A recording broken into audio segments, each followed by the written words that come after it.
Good afternoon. मैं advocate Ved Prakash, x navy. आजकल बहुत फोन आ रहे हैं और बहुत लोग अफेक्टेड हैं। करीब 4,300 लोग। और अफेक्टेड किस चीज से है? पेंशन अकाउंट से रिकवरी को लेकर। अब दो इशू हैं। एक तो उनके पेंशन अकाउंट से रिकवरी हो रही है डिफरेंट अमाउंट की, किसी की 60,000, किसी की 1 लाख या उससे भी ज्यादा है। और दूसरा क्या है कि उनकी जो बेसिक पेंशन है वो कम कर दी जा रही है।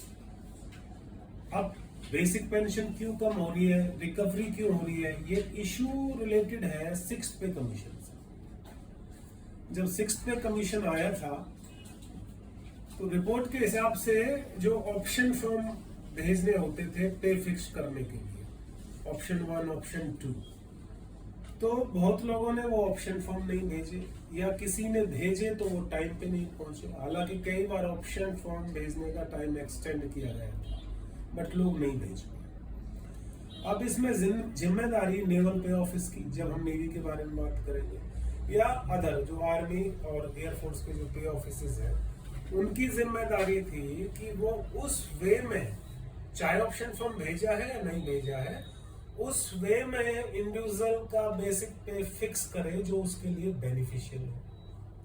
ये जिम्मेदारी थी पे ऑफिसेस की। अब नेवल पे ऑफिस ने भी किया, ऐसे ही पे फिक्स किया, लेकिन उसके बाद में IRLA का ऑडिट हुआ। उस ऑडिट में उन्होंने ऑब्जेक्शन रेज कर दिया कि जी इनके ऑप्शन फॉर्म नहीं है या टाइमली नहीं पहुंचे थे, आपने ये बेसिक कैसे फिक्स किया।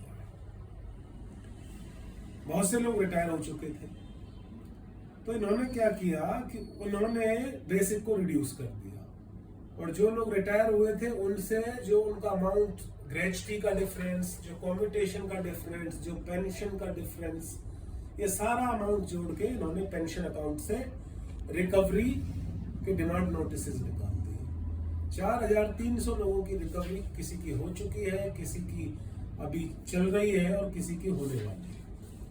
तो 4,300 लोग अफेक्टेड है नेवी। अच्छा, लीगल स्टैंड क्या है इस पे? लीगल स्टैंड ये है कि अगर इंडिविजुअल की गलती नहीं है और उसे पेंशन ज्यादा भी दे दी जाती है, तो पेंशन फ्यूचर में तो करेक्ट की जा सकती है, लेकिन जो पेंशन दी जा चुकी है उसकी रिकवरी पेंशन अकाउंट से नहीं की जा सकती। तो पहली बात, जो ये रिकवरी हो रही है बिल्कुल इलीगल है। हमने कई केस फाइल किए कोर्ट में जहां रिकवरी को रिफंड करवाया है, पहली डेट पे रिकवरी पे स्टे लगवाया है, जो ऑनगोइंग रिकवरी है, जिसकी चल रही है। रिकवरी का एक अमाउंट है जो वन टाइम रिकवर हो जाता है, इंस्टॉलमेंट में रिकवर हो जाता है, लेकिन उससे भी बड़ी बात है कि जो बेसिक पेंशन कम की जा रही है। अब बेसिक पेंशन कम क्यों कर रहे हैं कि आपका लास्ट बेसिक पे जो था, जब जिस बेसिक पे आप रिटायर हुए थे, ये उसको रिड्यूस कर रहे हैं। उसको रिड्यूस कर रहे हैं तो आपकी बेसिक पेंशन रिड्यूस हो जा रही है।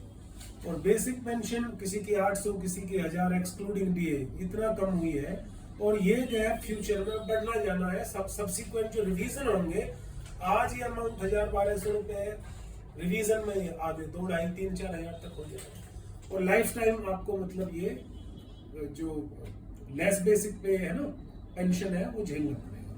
तो रिकवरी से भी ज्यादा इंपॉर्टेंट होता है पेंशन कम होने का।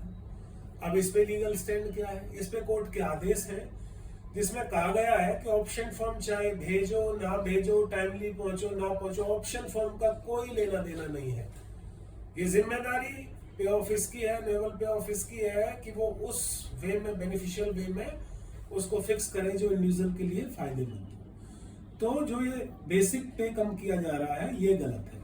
आपकी ना तो पेंशन की रिकवरी होगी, और जो आपका बेसिक पे और पेंशन की कम की गई है ना, वो कम होगा। ये है लीगल स्टैंड। एक तीसरी बात है, एक और इशू है कि जी हमारी सैलरी तो इतनी है और हमारे बैच की 39,200 है, अब मुझे 3800 मिल रहे हैं, मतलब अपने बैचमेट से या जूनियर से कम नहीं है। एक तीसरी एनोमली है, इसमें भी जो आपका बेसिक पे है वो स्टेप अप होगा। तो मेनली ये इशू नेवी में है, और करीब 15-20 लोगों की रिकवरी अभी रिसेंटली हमने स्टे करवाई है, रिफंड भी करवाया है।